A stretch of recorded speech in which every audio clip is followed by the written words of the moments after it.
भोजपुरी के power star Pawan Singh की एक बहुत ही जबरदस्त और शानदार एक्शन पैक मूवी के बारे में, जो कि आते ही पूरी तरह से धमाल मचा के रख देगी। इसी फिल्म के बारे में आप सभी को बहुत सारी जानकारियां देने वाला हूं इस वीडियो में। हाँ तो दोस्तों, इस वीडियो को लास्ट तक देखते रहें और जो लोग मेरे चैनल को भी तक सब्सक्राइब नहीं किए हैं वो लोग कर लें, क्योंकि हमारे चैनल पर भोजपुरी का हर खबर सबसे पहले आता है। सबसे पहले आप सभी को बता देना चाहता हूँ, 4 महीने पहले भोजपुरी के पावर स्टार पवन सिंह की एक बहुत ही जबरदस्त और शानदार फिल्म का शूटिंग किया जा रहा था नेपाल में, जो कि नेपाल के अच्छे लोकेशनों पे, पहाड़ों में, यानी बहुत ही अच्छे लोकेशन पे इस फिल्म का शूट किया जा रहा था, जिस फिल्म का नाम है सिंह इज फायर। और पहली बार इस फिल्म में भोजपुरी के पावर स्टार पवन सिंह के भाई भी नजर आने वाले हैं इस फिल्म में। और इस फिल्म के निर्माता और निर्देशक हैं मनोज नारायण सिंह, जो कि निरहुआ जी के साथ कई हिट फिल्में दे चुके हैं, जैसे में मैं आप सभी को बता देना चाहता हूँ शेरे हिंदुस्तान और रोमियो राजा जैसी कई बड़ी हिट फिल्में दे चुके हैं। लेकिन इस बार पवन सिंह के साथ फिल्म लेकर आ रहे हैं, जिस फिल्म का नाम है सिंह इज फायर। इस फिल्म के स्टार कास्ट में नजर आएंगे भोजपुरी के पावर स्टार पवन सिंह और आकांक्षा दुबे। और इस फिल्म में खासियत है कि रस्सी के सहारे पवन सिंह हेलीकॉप्टर पे चढ़ाने वाले हैं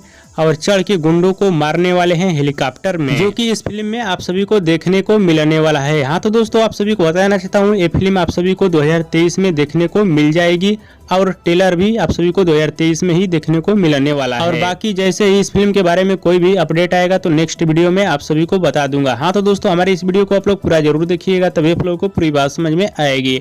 और दोस्तों, भोजपुरी के पावर स्टार पवन सिंह का ये वीडियो पसंद आए तो ज़्यादा लाइक करें, कमेंट करें, शेयर करें, सब्सक्राइब करें। धन्यवाद दोस्तों।